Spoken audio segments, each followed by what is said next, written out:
Hello बच्चों, good evening. Welcome to my channel. आज हम लोग क्लास 10 का आईसीएसई बोर्ड का प्रोबेबिलिटी पढ़ने जा रहे हैं और बिल्कुल सेलिना बुक जो है उसको हम लोग फॉलो कर रहे हैं।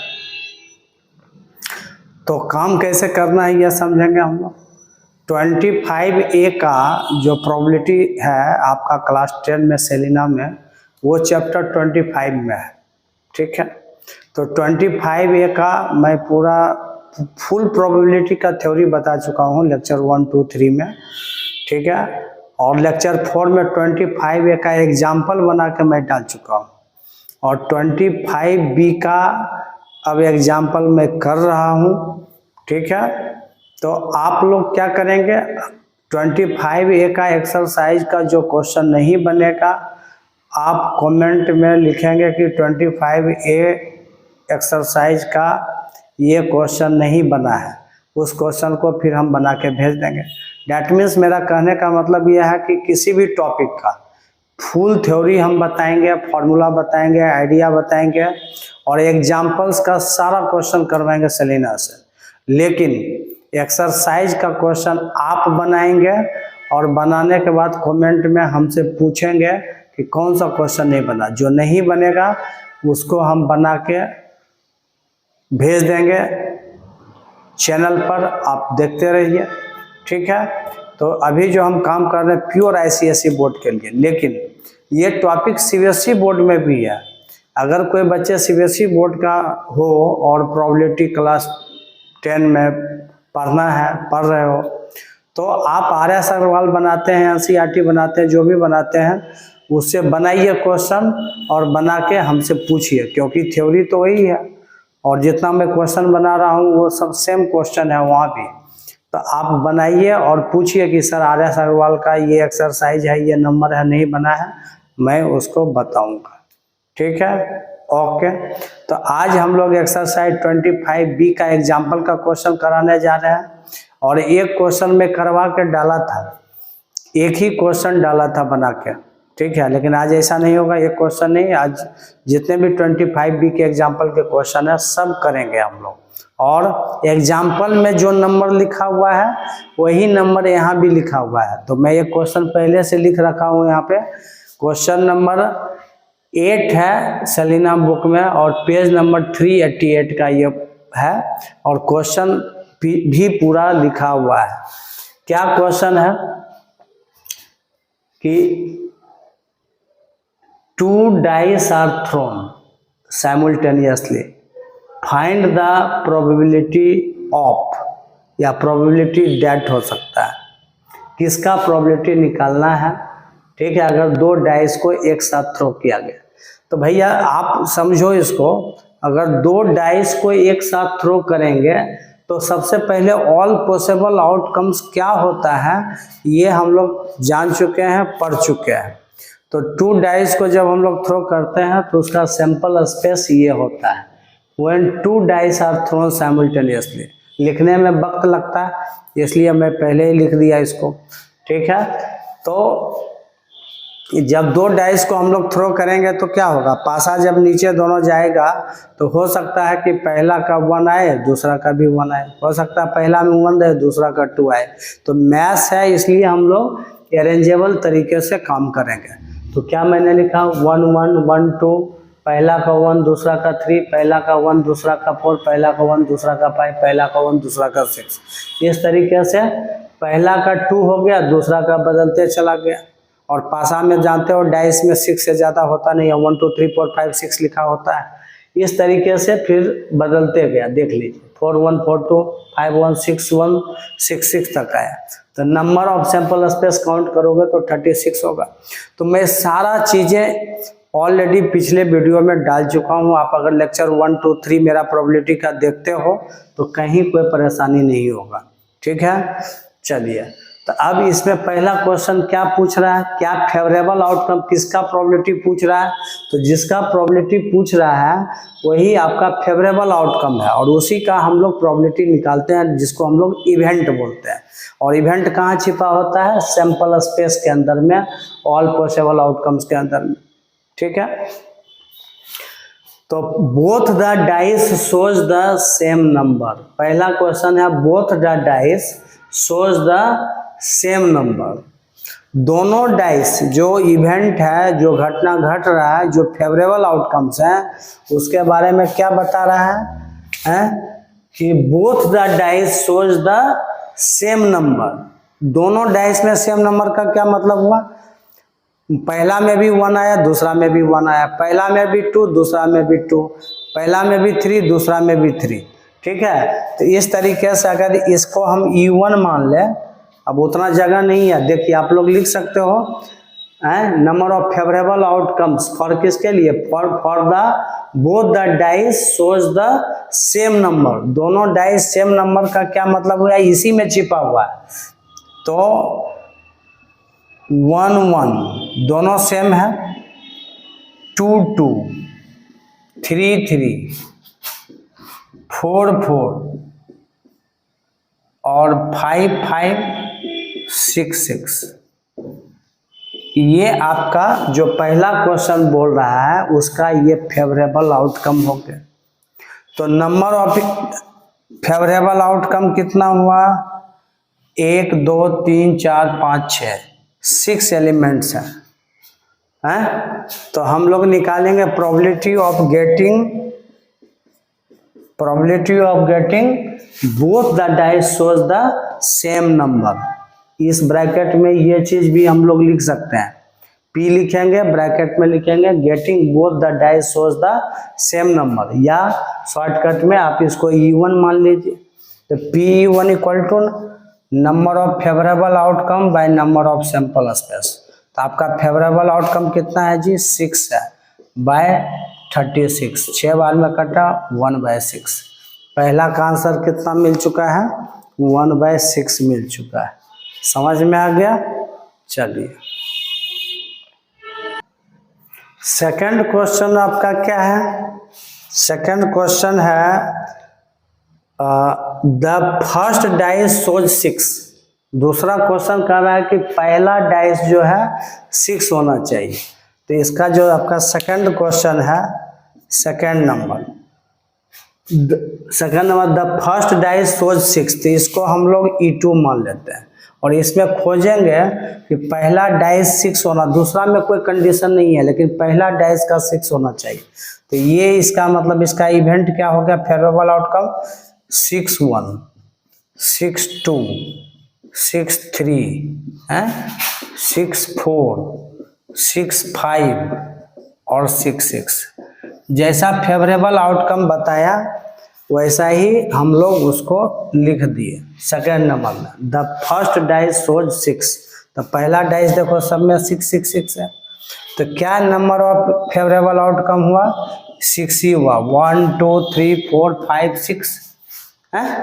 तो इसका probability of getting first dice shows 6 equal to NE2/NS all possible outcomes. तो 6/36 ये भी है, 6 बार में कटा, इसका भी आंसर कितना है? 1/6 है।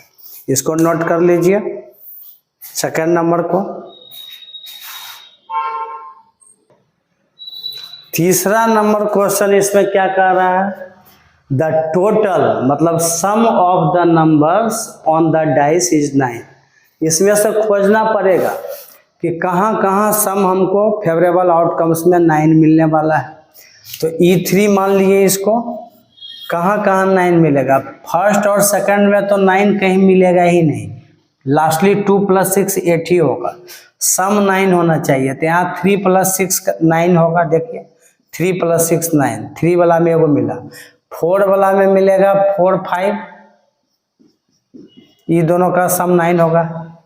पांचवा में कहाँ मिलेगा? 5 4, और छठा वाला में मिलेगा 6 3।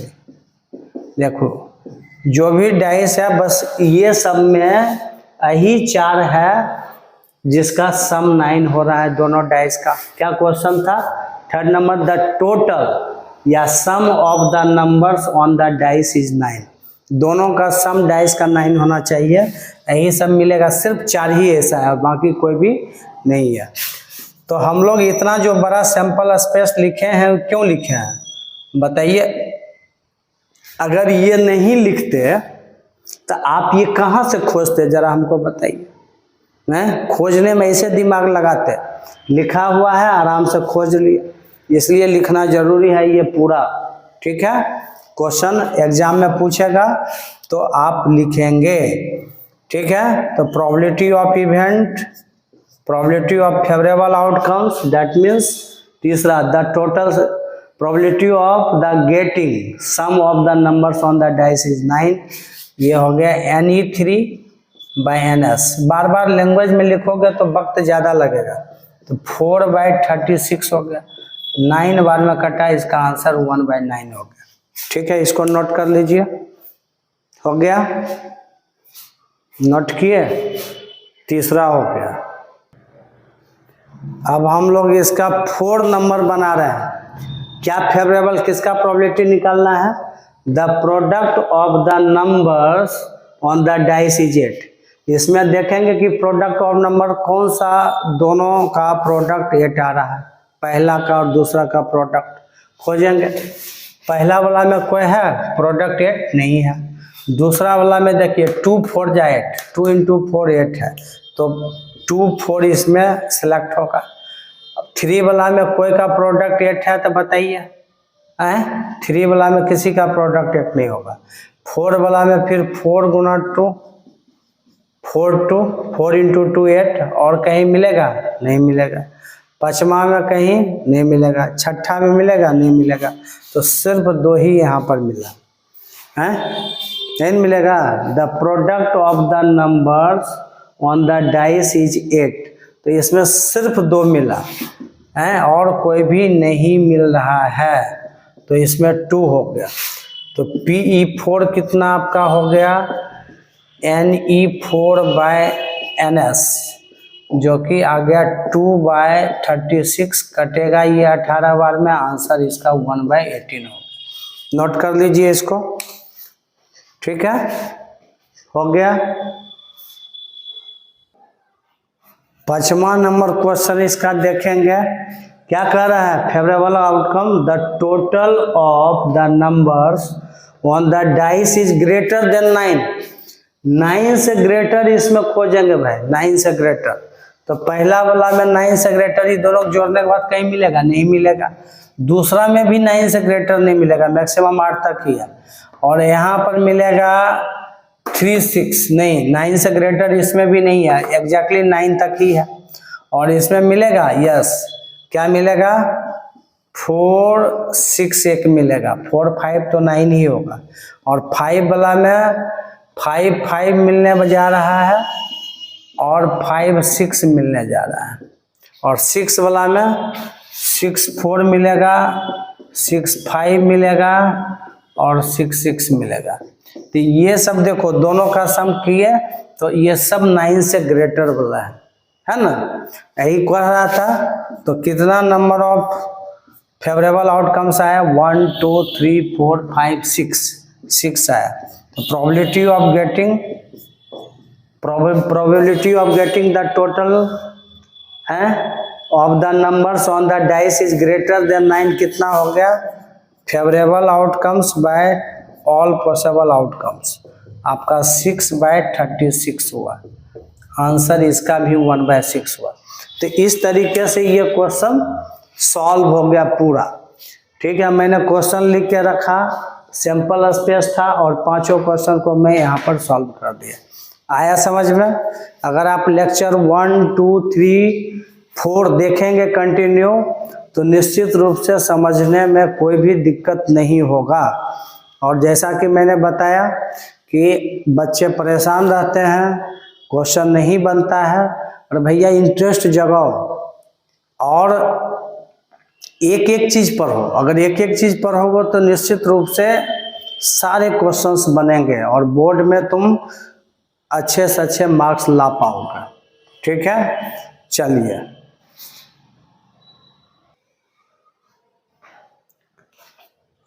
देखिए, ये जो क्वेश्चन है क्वेश्चन नंबर 10 है, एग्जाम्पल का क्वेश्चन नंबर 10 है, क्लास 10 सेलिना बुक।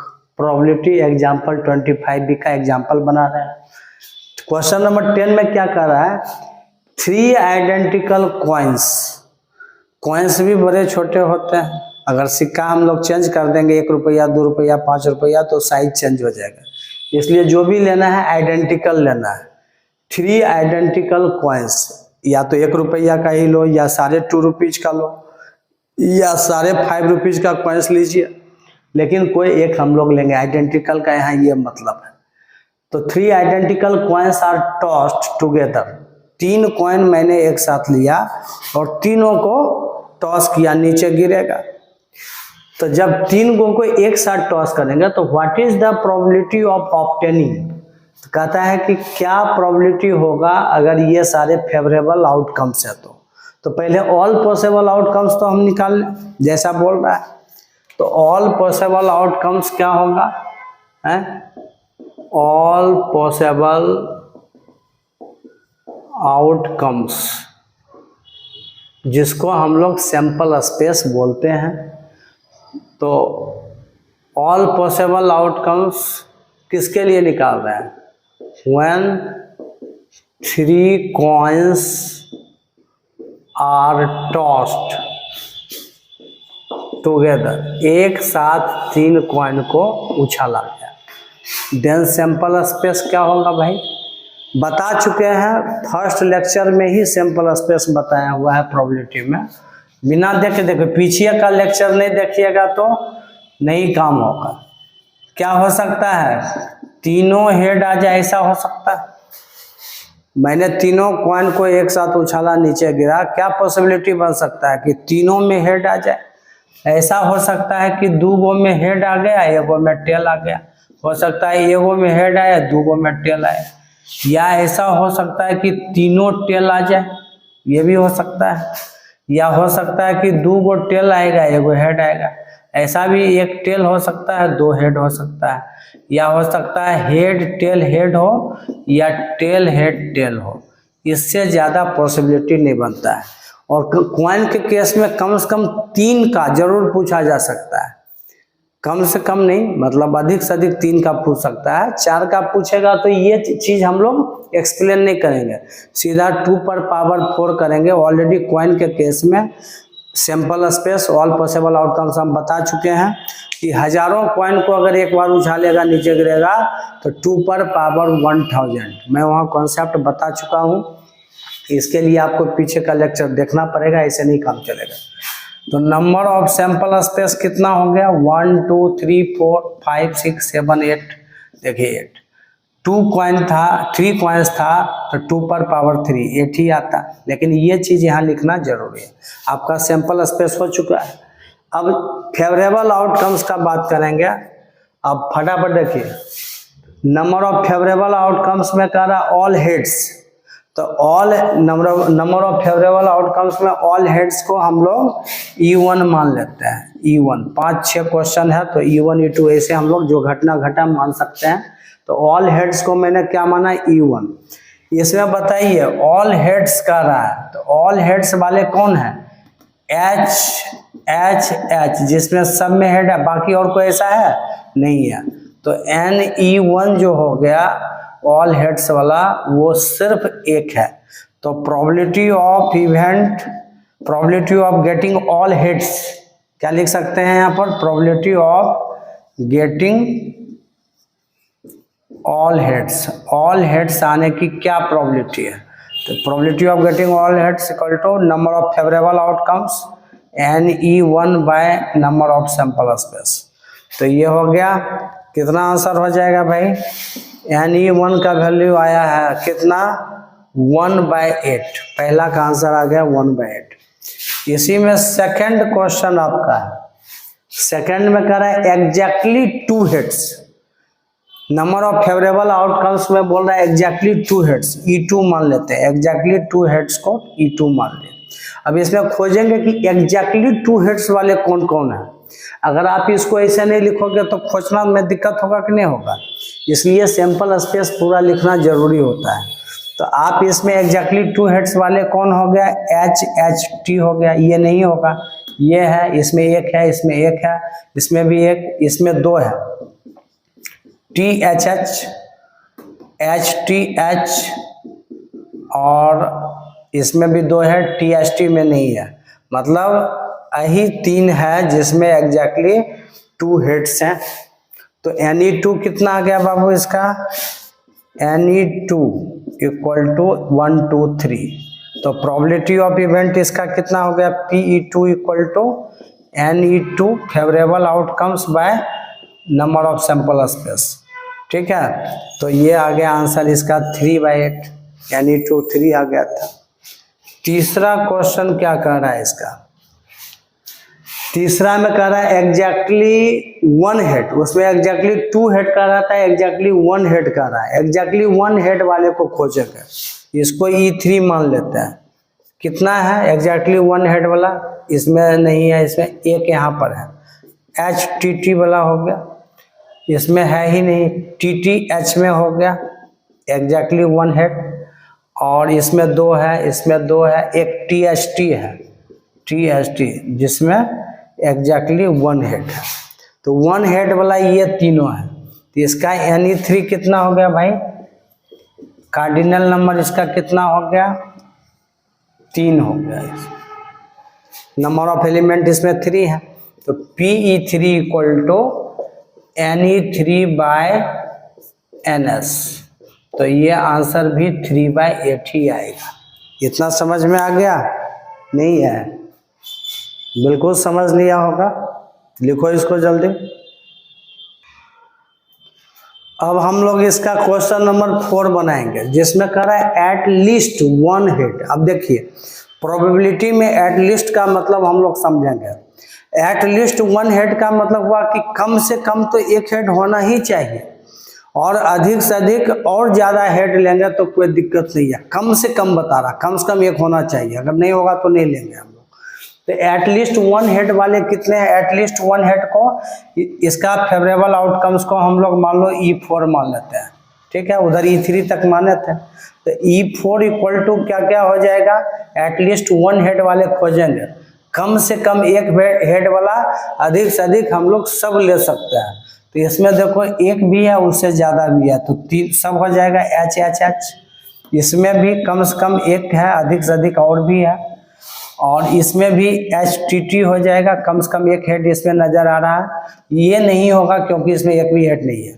TTH हो जाएगा, TTH। THH में भी आपका 2 हेड है, कम से कम 1 है इसमें।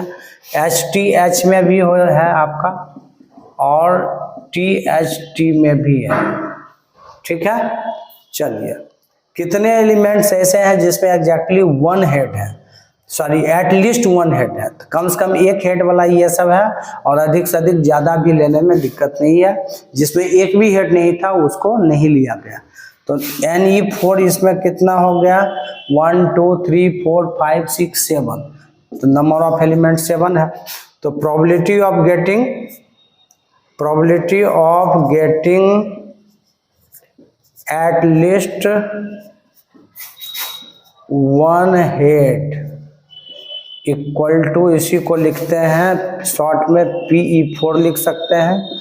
फॉर्मूला हो गया Ne4/Ns, और कितना वैल्यू आया? 7 है, 7/8 आंसर आ गया, 7/8 आ गया।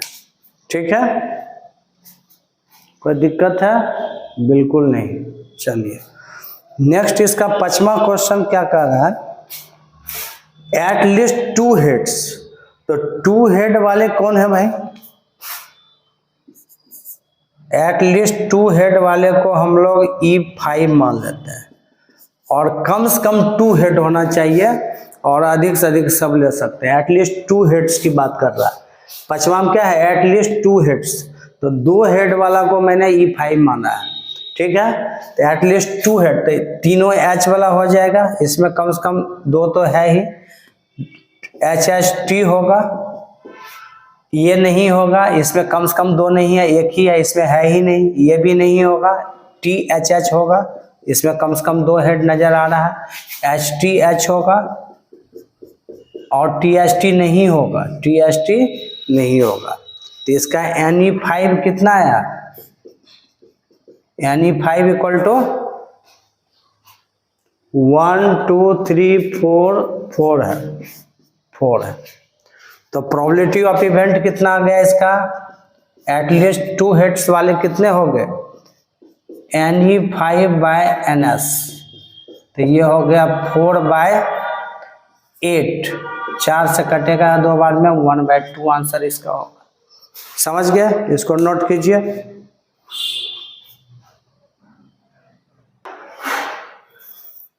ऑल, अब 6 नंबर क्वेश्चन में है ऑल टेल्स। ऑल टेल्स को मैंने क्या मान लिया, E6 मान लिया। तो E6 इक्वल टू देखो क्या होगा, ऑल टेल्स। तो ऑल टेल्स तो वाले तो भैया एक ही हैं जिसमें ओनली टेल है, ठीक है। ऑल टेल्स या ऑल हेड बोलेगा तो सिर्फ एच वाला होगा। तो इसका Ne6 कितना हो गया, 1 हो गया। तो probability of getting all tails है, इसी को हम लोग लिखेंगे PE6 लिख सकते हैं, equal to Ne6/Ns equal to कितना आंसर आ जाएगा, 1 यहीं पर लिख देते हैं 1/8 इसका आंसर होगा। क्या होगा, 1/8। समझ में आ गया ये क्वेश्चन, कहीं कोई दिक्कत है तो आराम से बनाएंगे, 2 4 5 10 क्वेश्चन समझेंगे तो प्रोबेबिलिटी का ऐसे ही सारे क्वेश्चन आपसे बनते चले जाएंगे, कहीं भी कोई दिक्कत नहीं होगा। ये 25B का एग्जाम्पल नंबर 10 था, ठीक है। सब साफ साफ लिख दिया, क्लास 10 सेलिना बुक का है और एग्जाम्पल 25B का ये 10वां नंबर है, ठीक है। नोट कर लीजिए इसको।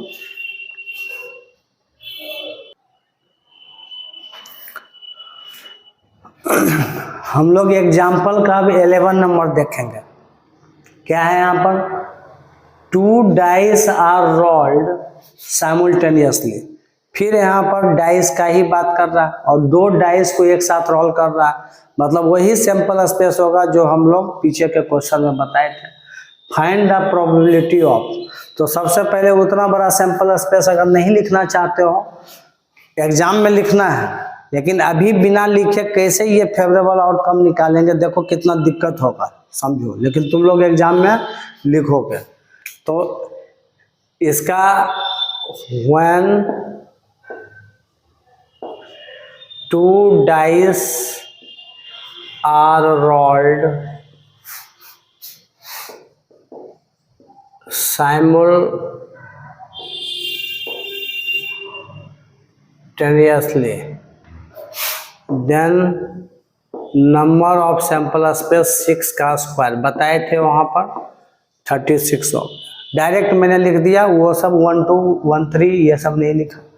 चलिए देखते हैं कि आप बिना लिखे कैसे निकालने में सक्षम होते हैं। पहला क्वेश्चन में इसमें क्या कर रहा है, find the all possible outcome निकल चुका है, ठीक है। All possible, number of all possible outcome 36 है। पहला क्वेश्चन में कह रहा है obtaining A total of at least 9। Total मतलब सम करेंगे, दोनों पासा से जो आएगा उसका सम कम से कम 9 होना चाहिए और अधिक से अधिक हम ज़्यादा भी ले सकते हैं, लेकिन 9 से कम सम वाले को नहीं लेना है। जो पहला और दूसरा का सम होगा वो 9 कम से कम या उससे ज़्यादा है, एटलीस्ट का ये मतलब होता है। तो हम लोग पहला obtaining A total of at least 9 को हम लोग E1 मान लेते हैं।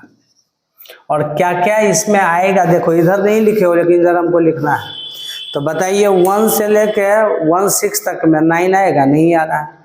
2 वाला में 2 6 में भी मैक्सिमम 2 + 6 8 ही होगा, नहीं होगा। अब 3 वाला में आइए, 3 + 6 9। 3 वाला में एक सिर्फ मिलेगा जिसका सम जो है 9 आ रहा है। 9 या 9 से एटलीस्ट 9, कम से कम 9 नहीं तो उसे ज़्यादा होना चाहिए। 4 वाला में देखो, खोजो 4 वाला में 4 + 5 9 और 4 6 जो होगा वो भी 9 से ग्रेटर होगा, तो उसको भी लेना है। 4 + 6 10 हो गया। 5 वाला में खोजो, 5 4 हो गया, 5 5 हो गया और 5 6 हो गया, जो कि 9 से ग्रेटर है या 9 के बराबर है। 6 वाला में 6 3 6 4 6 5 और 6 6 लेंगे। चलिए, ये हो गया आपका obtaining A total of at least 9। मन में सोचे कि उसका उसमें जो लिखा हुआ रहता है यही सब रहता है, और ऐसा लेना था जिसमें दोनों का सम 9 हो या उससे ज़्यादा हो। एटलीस्ट का मतलब वही होता है। तो कितने एलिमेंट्स आ गए? Any1 इक्वल टू 1 2 3 4 5 6 7 8 9 10 10 आ गए। तो Pe1 कितना हो जाएगा? Any1 बाय NS 10 बाय 36, 5 दूनी 10, 18 दूनी 36, 5 बाय 18 इसका आंसर हो। समझ में आ गया पहला नंबर। दूसरा हम कहता है getting a multiple of 2 on the dice and A multiple of 3। पहले एक नंबर लिख लीजिए, एक नंबर हो गया, लिख लिया। देखिए इसका सेकंड नंबर क्वेश्चन क्या कह रहा है? Getting a multiple of 2 on 1 dice. एक डाइस जो होना चाहिए 2 का multiple, and A multiple of 3 on the other dice. दूसरा डाइस जो है 3 का मल्टीपल होना चाहिए। तो पहले हम ये चेक करेंगे कि पहला डाइस 2 का मल्टीपल और दूसरा डाइस 3 का मल्टीपल में कितना मिलता है। देखिए 1 वाला में कोई भी है 1 1 1 2 1 3 में पहला डाइस 1 का मल्टीपल तो नहीं है, सॉरी 2 का मल्टीपल नहीं है, तो उसको छोड़ देंगे। 2 वाला में आ जाइए, कंडीशन है पहला डाइस 2 का मल्टीपल, दूसरा 3 का मल्टीपल। तो 2 1 नहीं होगा, 2 2 भी नहीं होगा, 2 3 होगा, क्योंकि ये 2 का मल्टीपल है, ये 3 का मल्टीपल है। 2 × 1 2, 3 × 1 3, है ना। उसके बाद 2 4 भी नहीं होगा, 2 5 भी नहीं होगा। पहला तो 2 का मल्टीपल है, लेकिन दूसरा जो डाइस है वो आपका 3 का मल्टीपल नहीं है, तो नहीं ले पाएंगे। तो आप सीधे 2 6 लोगे, फिर ये 2 का मल्टीपल है, ये 3 का मल्टीपल है। सही है। चलिए फिर आ जाइए यहाँ पर 4 3। 3 1 वाला में नहीं होगा, 3 1 3 2 3 3 वाला में होगा, नहीं होगा, क्योंकि पहला डाइस 2 का मल्टीपल नहीं है 3 वाला में। तो सीधे हम लोग 4 के केस में जाएंगे, और 4 के केस में 4 1 नहीं होगा, 4 2 नहीं होगा, 4 3 होगा, क्योंकि ये 2 का मल्टीपल है, ये 3 का मल्टीपल है। फिर 4 6 होगा, 2 का मल्टीपल है, ये 3 का मल्टीपल है। और फिर 5 1 5 2 ये सब नहीं होगा, क्योंकि इसमें पहला डाइस 2 का मल्टीपल नहीं है। तो आप सीधे चले जाएंगे 6 1 6 2 भी नहीं होगा, 6 3 होगा, ये 2 का मल्टीपल, ये 3 का मल्टीपल। और फिर 6 6 होगा, जो ये 2 का मल्टीपल है, ये 3 का मल्टीपल है। एक काम हो गया। दूसरा काम ये समझना है कि ये नहीं बोल रहा है कि मतलब पहले नंबर पर जो है वही, ऐसा कुछ नहीं है। ऐसा भी हम रख सकते हैं कि दूसरा डाइस जो है वो 2 का मल्टीपल हो और पहला डाइस जो हो वो 3 का मल्टीपल हो, ऐसा भी ले सकते हैं। क्योंकि ऐसा जरूरी नहीं है कि हम एकदम फर्स्ट प्लेस पर है, सेकंड प्लेस पर, ऐसा कुछ नहीं है। किसी को 1 किसी को 2 हम लोग मान सकते हैं। इसलिए यहाँ पर ये देखिए 3 का मल्टीपल है 6 4, 6 4 देखिए 3 का मल्टीपल, ये 2 का मल्टीपल। 6 2 में ये 3 का मल्टीपल, ये 2 का मल्टीपल। 3 6 में ये 3 का मल्टीपल, ये 2 का मल्टीपल। अब पहला प्लेस वाला 3 के मल्टीपल वाला लिया गया, जिसमें आपको 6 4 सेलेक्ट हुआ, 6 2 हुआ, 3 6 होगा, 3 4 होगा और 3 2 होगा। बाकी पहला प्लेस वाला कोई भी 3 का मल्टीपल नहीं हो रहा है। ठीक है, तो आपका ये सारे सेलेक्ट होंगे, थोड़ा दिमाग से सोचिएगा। तो इसका Any2 कितना हो गया? नंबर ऑफ फेवरेबल आउटकम्स 1 2 3 4 5 6 7 8 9 10 11 हो गया।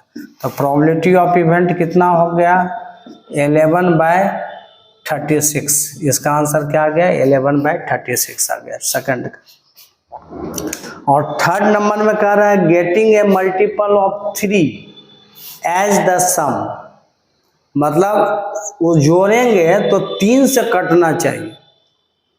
Getting a multiple of 3 as the sum, sum करने के बाद ठीक है, सम करने के बाद होना चाहिए। तो तीसरा नंबर क्वेश्चन को हम लोग E3 मान लेते हैं और सोचेंगे कि जोड़ने के बाद 3 का मल्टीपल कौन हो रहा है, बताइए। 1 1 होगा, नहीं होगा। 1 2 होगा, 1 + 2 3 हो रहा है, जो 3 का मल्टीपल होगा, तो 1 2 सिलेक्ट होगा इसमें। 1 3 नहीं होगा, 1 4 नहीं होगा, 1 5, 1 + 5 6 होगा, तो ये भी आपका क्या होगा, मल्टीपल होगा 3 का। फिर 1 6 नहीं होगा, 2 1 होगा, 2 2 नहीं होगा, 2 3 नहीं होगा, 2 4 होगा, 2 5 नहीं होगा, 2 6 नहीं होगा। 3 वाला में आ जाइए, 3 1 नहीं होगा, 3 2 नहीं होगा, 3 3 होगा, 3 4 नहीं होगा, 3 5 नहीं होगा, 3 6 होगा। देख रहे हो, जोड़ने के बाद ऐसा होना चाहिए जो 3 का मल्टीपल हो। 3 6 के बाद आ जाइए 4 वाला में, 4 1 नहीं होगा, 4 2 होगा, और 4 3 नहीं होगा, 4 5 हो जाएगा, 9 आएगा जोड़ के, तो 3 से कट जाएगा, और 4 6 नहीं होगा। 5 वाला में 5 1 होगा, 5 + 1 6, 3 से कट जाएगा।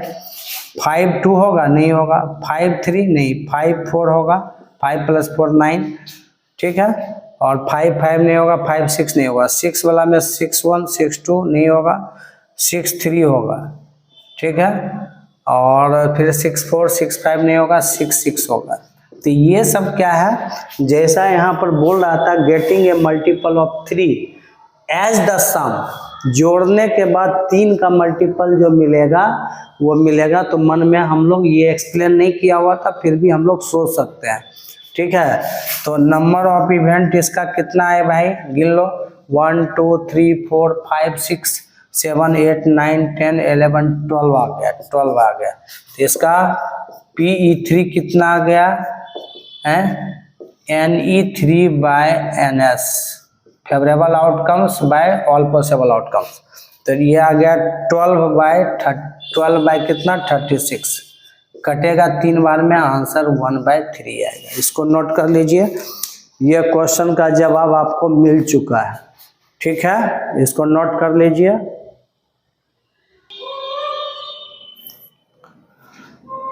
हम लोग अब बनाने जा रहे हैं क्वेश्चन नंबर 12, एग्जाम्पल का क्वेश्चन नंबर 12, एग्जाम्पल 25B है। 25B का जो एक्सरसाइज है उसका जो एग्जाम्पल है उसी का क्वेश्चन सेलिना से बना रहे हैं। क्या है, ए डाइस इज थ्रोन 2 टाइम्स। हम देख रहे हैं कि सारे क्वेश्चन डाइस वाले ही आते जा रहे हैं। इसका मतलब है कि जो तुम्हारा एग्जाम होने वाला है 2024 में ICSE बोर्ड का, या कह सकते हो CBSE बोर्ड का भी, लेकिन ये क्वेश्चन तो हम ICSE बोर्ड के बुक से बना रहे हैं, तो चिंता करने की बात नहीं है CBSE वालों के लिए, उसके भी क्वेश्चन यही हैं, ठीक है।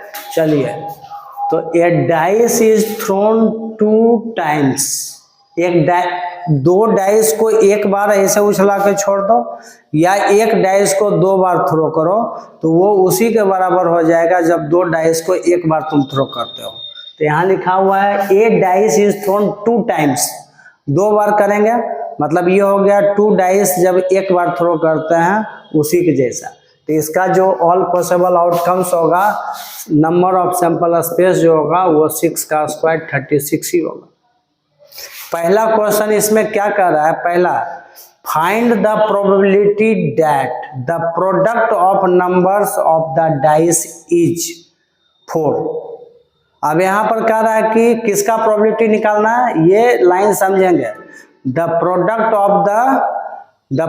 Of numbers of the dice is 4, मतलब वही इवेंट को लेना है जिसका प्रोडक्ट 4 होगा। तो प्रोडक्ट 4 होगा तो खोजिए उसमें 1 1 1 2 में। देखो जैसे 1 1 वाला में देखो किसी का प्रोडक्ट 4 आ रहा है, प्रोडक्ट क्या आना चाहिए, 4 आना चाहिए, इसको मैंने E1 मान लिया। तो 1 वाला में 1 1 का प्रोडक्ट 1 × 1 1 नहीं होगा, 1 × 2 नहीं, 1 × 3 नहीं, 1 × 4 4 हो रहा है, तो 1 4 लेंगे। 1 5 1 6 नहीं होगा। 2 वाला में कोई प्रोडक्ट होगा 4, यस, 2 2 2 × 2 4, बाकी आपका 2 वाला में कोई भी नहीं होगा, 2 इंटू 3 नहीं, 2 इंटू 4 नहीं, प्रोडक्ट 4 नहीं मिलने वाला। 3 में चलेंगे, 3 में कहीं प्रोडक्ट मिलेगा 4 नहीं मिलेगा, 3 वाला को छोड़ दो। 4 वाला में फिर मिलेगा 4 1, बाकी 4 इंटू 2 4 इंटू 3 करो, प्रोडक्ट 4 नहीं मिलेगा। 5 वाला में भी प्रोडक्ट 4 नहीं मिलने वाला है, और आई थिंक 6 वाला में भी 2 का प्रोडक्ट नहीं मिलेगा। तो यहीं पर खत्म हो गया। तो Ne1 कितना हो गया, 1 2 3। तो प्रोबेबिलिटी ऑफ जो घटना घट रहा है P1 कितना हो जाएगा, favourable outcomes, number of favourable outcomes by number of sample space. 3/36 कटेगा 12 बार में, 1/12 आंसर हो। सेकंड क्वेश्चन में देखें, प्रोडक्ट 6 होना चाहिए, प्रोडक्ट कितना होना चाहिए 6। तो पकड़ेंगे, फिर इसको E2 मान लेते हैं, क्योंकि क्वेश्चन ही बोल रहा है find the probability that the product of numbers of the dice is 6। मैंने दोनों डाइस को मल्टीप्लाई करना है नंबर को, और वो 6 होना चाहिए। तो 1 वाला में बोलो 6 कहाँ है, 1 6 पर हमको मिलेगा, ठीक है, 1 इंटू 6 6 मिलेगा। 2 वाला में 2 1 2 2 नहीं मिलेगा, 2 3 पर 6 मिलने जा रहा है, 2 4 2 5 2 6 पर नहीं मिलने वाला है। फिर आ जाइए 3 वाला में 3 1 नहीं मिलेगा, 3 2 3 दूनी 6, और कहीं मिलेगा 3 3 जा नहीं मिलेगा, आगे मिलना नहीं है। 4 वाला में कहीं भी 6 मिलेगा, 4 वाला में मिलेगा ही नहीं। 5 वाला में भी नहीं मिलेगा प्रोडक्ट 6 आपको, 6 वाला में मिलेगा 6 1, और इसमें भी प्रोडक्ट 6 नहीं मिलेगा। देखिए तो कितना हो गया, Ne2 कितना आपका आ गया, 1 2 3 4, Ne2 4 आ गया। तो P2 कितना हो गया आपका है। अब सोच रहे हो कि हम E1 E2 क्यों माना है, E1 E2 मतलब इवेंट। 3-4 क्वेश्चन है तो सब में E मानना सही नहीं है। हम लोग किसी में E1, किसी को E2, किसी को E3, अलग अलग हम लोग मान रहे हैं। E2 इसके लिए माना गया है ना, कि दोनों का प्रोडक्ट 6 होना चाहिए। तो P2 कितना हो गया भाई, favourable outcome by number of sample space या ऑल पॉसिबल आउटकम। तो ये कितना है, 4 आया, 4/36 कटेगा 9 बार में, आंसर इसका 1/9 आ गया, ठीक है। अब तीसरा क्वेश्चन कर रहा है, तीसरा का जवाब क्या होगा, तीसरा कह रहा है ए परफेक्ट स्क्वायर, यहां पर निकलेगा परफेक्ट स्क्वायर। ये परफेक्ट स्क्वायर होना चाहिए मल्टीप्लाई करने के बाद, इसके इवेंट को मैंने E3 मान लिया। परफेक्ट स्क्वायर होना चाहिए प्रोडक्ट करने के बाद, ठीक है। तो प्रोडक्ट करने के बाद परफेक्ट स्क्वायर, 1 इंटू 1 1 1 1 होगा, 1 इंटू 1 कितना 1 ही होता है, तो 1 1 हो सकता है आपका, ये तो हमेशा परफेक्ट स्क्वायर होता है। फिर 1 2 1 प्लस 2 3, किसी का है परफेक्ट स्क्वायर नहीं है। 1 4 है, 1 इंटू 4 बोलिए, 1 इंटू 3 नहीं होगा, 1 इंटू 4 होगा, 1 इंटू 4 1 इंटू 4 4 होगा, जो कि 2 का स्क्वायर होगा। प्रोडक्ट करने के बाद क्या होना चाहिए, परफेक्ट स्क्वायर होना चाहिए। 1 इंटू 5 किसी का नहीं है, 1 इंटू 6 भी नहीं है। 2 में सोचिए, 2 इंटू 1 नहीं है, 2 इंटू 2 यस, 2 इंटू 2 4 होगा, तो 4 तो 2 का स्क्वायर है, तो 2 2 लेंगे। प्रोडक्ट करने के बाद जो आएगा वो परफेक्ट स्क्वायर दिखना चाहिए। फिर 2 3 होगा नहीं होगा, 2 4 नहीं होगा, 2 5 नहीं होगा, 2 6 भी नहीं होगा परफेक्ट स्क्वायर। 3 में देख लो, 3 1 नहीं होगा, 3 2 नहीं होगा, 3 3 जा 9 यस, 3 3 होगा, 3 3 होगा, 3 3 जा 9, तो 9 होता है 3 का स्क्वायर। उसके बाद 3 में और भी कोई होगा, 3 4 नहीं होगा, 3 5 नहीं होगा, 3 6 नहीं होगा। 4 में आ जाइए, 4 1 4 इंटू 1 4 1 होगा, 4 1 होगा।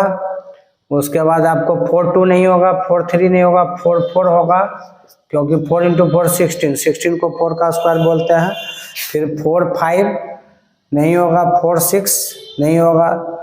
फिर 5 में आइए, 5 1 नहीं, 5 2 नहीं, 5 3 नहीं, 5 4 नहीं, 5 5 5 5 या 25, जो 5 का स्क्वायर होगा, ठीक है, 5 6 भी नहीं होगा, 6 1 नहीं, 6 2 नहीं, 6 3 नहीं, 6 4 नहीं, और 6 5 जा 30 नहीं, 6 6 6 6 जा 36 ये होगा। तो कितने इसके आगे मन में कैसे खोजे आप लोग समझ गए होंगे। 1 2 3 4 5 1 2 3 4 5 6 7 8 इसका जो आपका यानी 3 आया वो आपका 8 आया। तो इसका P3 कितना हो जाएगा, P3 इक्वल टू 8/36 है ना। कटेगा हैं, कटेगा भैया, 4 से कटेगा, 4 2 जा 4 9 जा, आंसर इसका 2/9 आएगा। दिख रहा है सब, तीनों क्वेश्चन का जवाब कहीं कटा तो नहीं है, नहीं कटा है। आप इसे नोट कर लीजिए, ठीक है, हो गया नोट।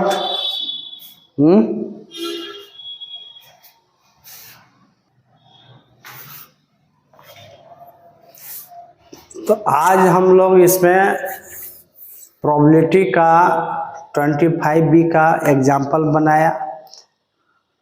अब आप लोग का ड्यूटी है कि पूरा वीडियो अच्छे से देखेंगे।